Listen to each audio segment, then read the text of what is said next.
जब electoral bond के जरिए चंदा देने वालों की लिस्ट नहीं आई थी, हमने तब भी पाठशाला में आपको बता दिया था कि चंदा लेने और देने वालों का अलग अलग डेटा आने से कुछ नहीं होगा, सिर्फ अटकलों का बाजार गर्म होगा, एक दूसरे पे बिना सबूत के आरोप लगाए जाएंगे और यह मामला पूरे लोकसभा चुनाव तक चलेगा। और जो हमने कहा एग्जैक्टली वही हो रहा है। आप देख लीजिए, लिस्ट आते यही काम शुरू हो गया। इलेक्टोरल बॉन्ड के जरिए चंदा देने वालों की लिस्ट के आते ही विपक्ष ने बिना देरी के अपना फैसला सुना दिया और लिस्ट के आने के 12 घंटे के अंदर ही विपक्ष ने ऐसा माहौल बना दिया जैसे सारे के सारा चंदा देने वाले चोर हैं। यह माहौल बनाया जा रहा है, चंदे का सारा पैसा चोरी का है, चंदे का सारा पैसा नरेंद्र मोदी को ही गया है ऐसा लग रहा है, और चंदे का पैसा नरेंद्र मोदी ने या तो डरा धमकाकर वसूला है या फायदा पहुंचाकर वसूला है। विपक्ष यही माहौल बनाने में लगा हुआ है, यानी विपक्ष ऑन द स्पॉट फैसला सुना रहा है, जबकि अभी तो यह क्लियर ही नहीं है कि चंदा देने वाले ने किस पार्टी को कितना चंदा दिया, इसकी जानकारी नहीं है। लेकिन भाई लोगों ने माहौल पूरा बना दिया। अभी तो सिर्फ यह पता चला कि फलां कंपनी ने इतना चंदा दिया, किस पार्टी को दिया यह अभी पता ही नहीं है। लेकिन चुनाव सिर पर है, इसलिए विपक्ष इंतजार नहीं करना चाहता। वो खर्चा पानी लेकर बीजेपी पे चढ़ गया कि बीजेपी के चंदे के धंधे का खेल खुल गया है, क्योंकि अभी यह पता ही नहीं कि किस पार्टी को कितना चंदा गया है, और चंदा गया भी है तो उसके बदले में कोई गड़बड़ी की गई है या नहीं, यह भी अभी एक नेक्स्ट स्टेप है जिसके बारे में कुछ नहीं पता। इसलिए हम भी इस पर अभी कोई फाइनल राय आपके सामने नहीं रखे। आज पाठशाला में हमने सिर्फ विपक्ष के आरोपों को खंगाला। विपक्ष जो आरोप लगा रहा है उसमें अभी तक कितना दम है, अभी तक कितना दम है, आज पाठशाला में हम फैक्ट्स के जरिए इसका टेस्ट करके आपको फैक्ट्स बताएंगे। पाठशाला में सबसे पहले हमने उन टॉप डोनर की लिस्ट निकाली जिन्होंने राजनीतिक दलों को सबसे ज्यादा चंदा दिया।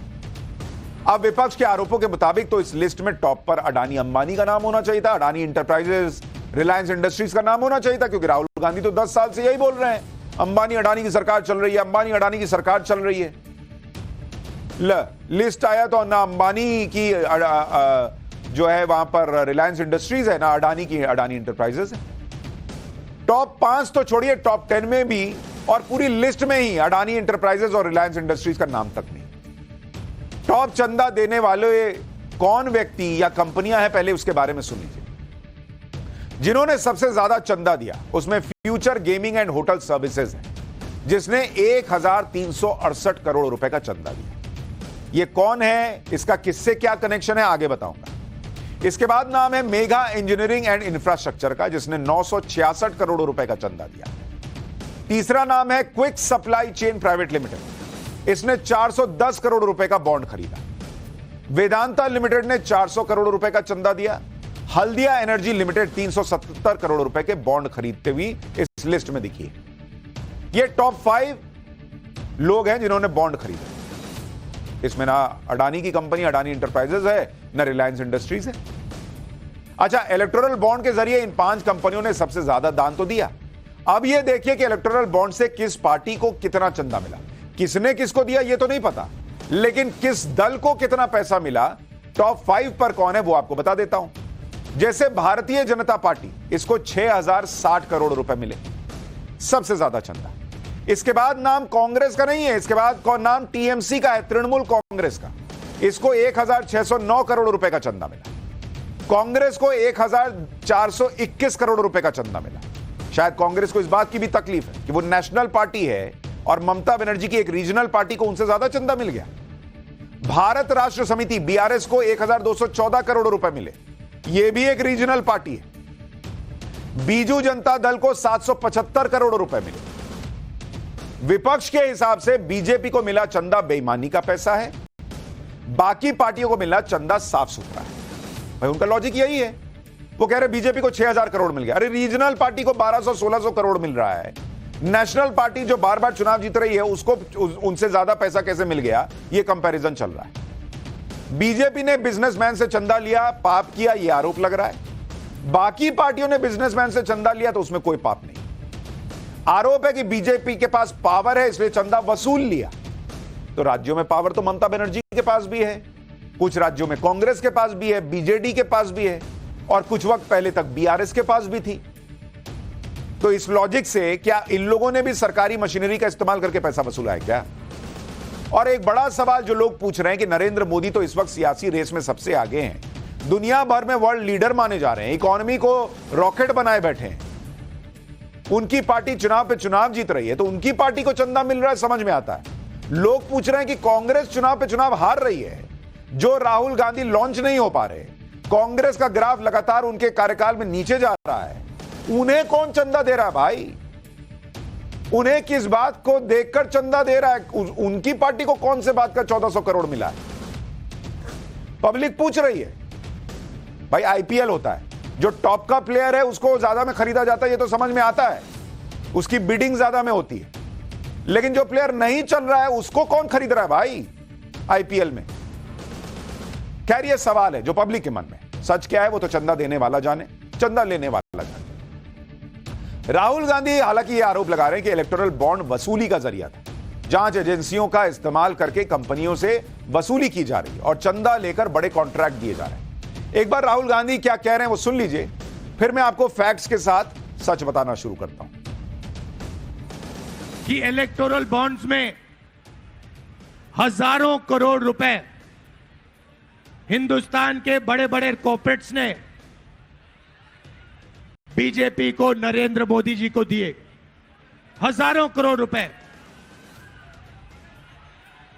जो भी कॉन्ट्रैक्ट हिंदुस्तान की सरकार देती है, जिस भी कंपनी को देती है, उसका इलेक्टोरल बॉन्ड्स के माध्यम से रिश्वत वो कंपनी बीजेपी को देती है। हजारों करोड़ रुपए कंपनियों पर दबाव डालकर, सीबीआई इंक्वायरी कराकर, ईडी की इंक्वायरी कराकर, इनकम टैक्स का दबाव डालकर उनसे पैसा एक्सटॉर्ट करा जाता है। अच्छा, आपने देखा राहुल गांधी की स्क्रिप्ट आज बदल गई। आज से पहले वो कहते थे कि नरेंद्र मोदी ने अडानी को देश बेच दिया, सारे कॉन्ट्रैक्ट वो अडानी को देते हैं, लेकिन आज की इस लिस्ट में जब अडानी इंटरप्राइजेस का नाम नहीं है तो कह रहे हैं कि जिन भी बिजनेसमैन को देते हैं वो पैसा लेके कॉन्ट्रैक्ट देते हैं। आज जिन भी बिजनेसमैन हो गया, आज के पहले कहते थे सारा अंबानी अडानी को ही दिया है, किसी को कुछ मिल ही नहीं रहा है। देखिए पॉलिटिक्स में कैसे टोन और स्क्रिप्ट बदलती है, इसी से आपको समझ में आ जाएगा कि सच क्या है। खैर हम फैक्ट पर बात करते हैं। इन आरोपों के बीच हमने इलेक्टोरल बॉन्ड की पूरी लिस्ट देखी और जिस कंपनी ने सबसे ज्यादा चंदा दिया उसकी कुंडली निकाली। सबसे ज्यादा चंदा देने वाली कंपनी है future gaming and hotel services private limited. यह company business tycoon Santiago Martin की है, जिनकी फोटो आप देख रहे हैं। इन्हें लॉटरी किंग के नाम से जाना जाता है। सेंटियागो मार्टिन की कहानी बहुत दिलचस्प है, क्योंकि यह व्यक्ति जो देश में चुनावी बॉन्ड के जरिए करोड़ों का चंदा देने वालों की लिस्ट में टॉपर है, वो कभी म्यांमार में मजदूर हुआ करता था। 1988 में म्यांमार से भारत आया और इसने तमिलनाडु में लॉटरी का बिजनेस शुरू किया। इसने फ्यूचर गेमिंग कंपनी की शुरुआत साल 1991 में की। सेंटियागो मार्टिन की वेबसाइट के मुताबिक 13 साल की उम्र में उन्होंने ट्रेडिंग शुरू की। पूरे देश में लॉटरी ट्रेडिंग का एक नेटवर्क फैलाया। सेंटियागो मार्टिन का बिजनेस मुख्य तौर पर दक्षिण में फैला है। यानी यह मजदूर आदमी लॉटरी किंग बन गया उस जमाने में जब नरेंद्र मोदी पॉलिटिक्स में थे भी नहीं उस तरह से एक्टिव, ना ही वो देश के प्रधानमंत्री बने। मार्टिन का बिजनेस लॉटरी तक सीमित ही नहीं रहा। इनका कारोबार real estate, construction, TV channel, कपड़ा, हेल्थ केयर, शिक्षा, सॉफ्टवेयर, कई क्षेत्रों में फैला। इतने सालों में इसने किसको चंदा दिया, इसका हिसाब कब आएगा? खैर यह बात साफ है कि जो व्यक्ति राजनीतिक दलों को सबसे ज्यादा चंदा दे रहा है उसके कई पॉलिटिकल कनेक्शन भी होंगे। जब हमने सेंटियागो मार्टिन के पॉलिटिकल कनेक्शन खंगाले और हमें जो मिला उसके मुताबिक सेंटियागो मार्टिन ने 2007 में सीपीआई-एम के मुखपत्र देश भिमानी को 2 करोड़ रुपए का चंदा दिया। 2010 में कांग्रेस नेता अभिषेक मनु सिंघवी सेंटियागो मार्टिन का केस लड़ चुके हैं। हालांकि बाद में विवाद होने के बाद सिंघवी ने अपना नाम वापस ले लिया। 2011 में डीएमके नेता करुणानिधि की लिखी कहानी पर एक फिल्म बनी। सेंटियागो मार्टिन नाम के इस लॉटरी किंग ने उसमें 50 करोड़ रुपए लगाए थे। सेंटियागो मार्टिन के दामाद अर्जुन को डीएमके ने अपनी चुनावी रणनीति अभियान का हिस्सा बनाया था। इसमें तो कहीं मोदी का नाम नहीं दिख रहा अभी तक। खैर आगे बढ़ते हैं। जिनका नाम दिख रहा है उन्होंने भी कुछ गलत किया, ये अभी तक साबित नहीं है। फिर भी हम आगे बढ़ते हैं। लॉटरी किंग सैंटियागो मार्टिन की जिंदगी का एक चैप्टर यह भी है कि इन पर 900 करोड़ के लॉटरी घोटाले का भी आरोप है कि लॉटरी की बिक्री के जरिए इसने सिक्किम सरकार को 900 करोड़ रुपए का चूना लगा दिया। इसी मामले में इनके पीछे सीबीआई से लेकर ईडी तक पड़ गई। ईडी के मुताबिक यह घोटाला 1 अप्रैल 2009 से 31 अगस्त 2010 के बीच हुआ। उस वक्त देश में नरेंद्र मोदी की सरकार नहीं थी। इसके बाद से इन पर लगातार जांच होती रही, अलग अलग एजेंसियां एक्शन लेती रहीं। अब देखिए, जब से मोदी सरकार आई तब से सैंटियागो मार्टिन, जिसने इलेक्टोरल बॉन्ड में सबसे ज्यादा चंदा दिया, उस पर कैसे केंद्रीय जांच एजेंसियों ने लगातार अलग अलग मामलों में एक्शन लिया। साल 2015 इनकम टैक्स का एक्शन होता है, 3 राज्यों में रेड पड़ती है, मामला टैक्स चोरी और वित्तीय गड़बड़ी का। फिर साल 2015 सीएजी की जांच का मामला, चुनाव में मार्टिन की तरफ से फंडिंग की जांच की गई। फिर साल 2016 गृह मंत्रालय का लेटर राज्यों को लॉटरी के संबंध में जांच के लिए कहा। साल 2016 में ही मनी लॉन्ड्रिंग के केस में ईडी की रेड पड़ी इसके यहां। फिर साल 2018 में सीबीआई की रेड का मामला अवैध लॉटरी और वित्तीय घोटाले से जुड़ा हुआ। साल 2019 आईटी का एक्शन होता है, इनकम टैक्स का, 70 ठिकानों पर रेड पड़ती है, मामला टैक्स चोरी का होता है। साल 2019 ईडी का एक्शन होता है, 119 करोड़ की संपत्ति जब्त का मामला मनी लॉन्ड्रिंग से जुड़ा हुआ। साल 2021 ईडी का एक्शन होता है, 19 करोड़ की संपत्ति जब्त की जाती है, मामला मनी लॉन्ड्रिंग से जुड़ा हुआ होता है। अप्रैल 2022 ईडी का एक्शन होता है, 409 करोड़ की संपत्ति जब्त का मामला, लॉटरी स्कैम में मनी लॉन्ड्रिंग का केस। मई 2023 ईडी फिर एक्शन लेती है, 457 करोड़ की संपत्ति जब्त का मामला मनी लॉन्ड्रिंग से जुड़ा हुआ।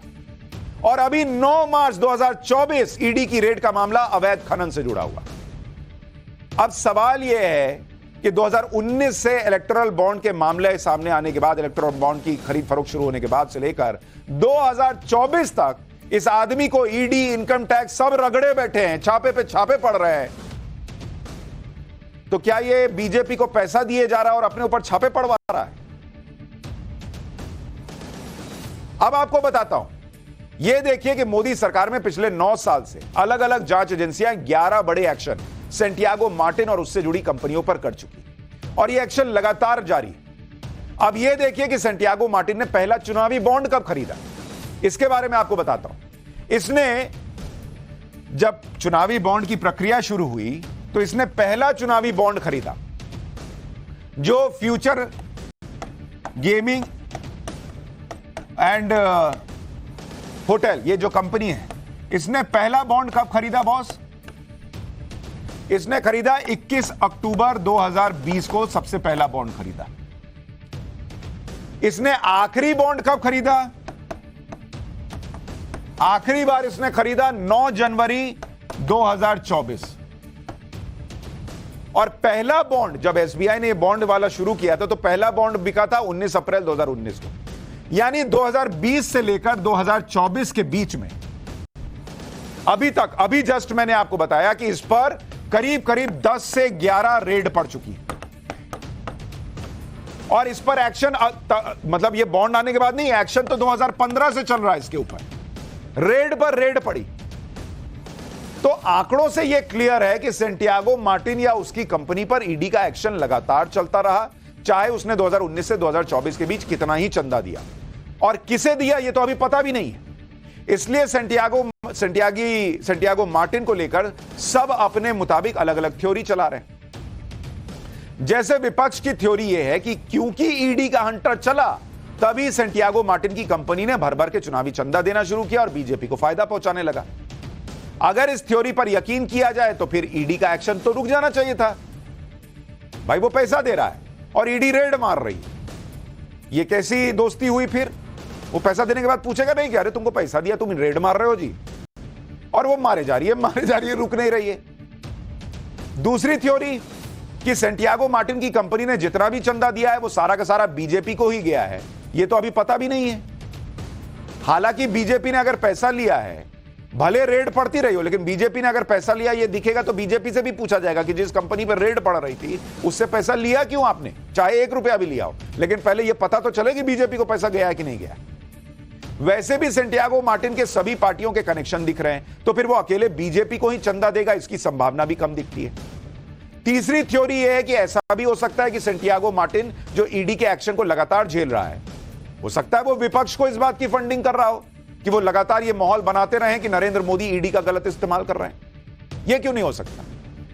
यह भी हो सकता है कि सेंटियागो मार्टिन की कंपनी चंदा देकर विपक्ष को मजबूत कर रही हो, ताकि अगर नरेंद्र मोदी हटें तो ईडी के एक्शन से कुछ राहत मिल सके। यह भी एक सवाल है, लेकिन ये सारे अभी आज की डेट में सवाल है, क्योंकि पैसा गया किसको यही नहीं पता। ये सब सिर्फ थ्योरी है, सच्चाई अभी सामने नहीं आई है। इसके बाद भी कांग्रेस लगातार आरोप लगा रही है कि इलेक्टोरल बॉन्ड के बदले कंपनियों को फायदा पहुंचाया गया।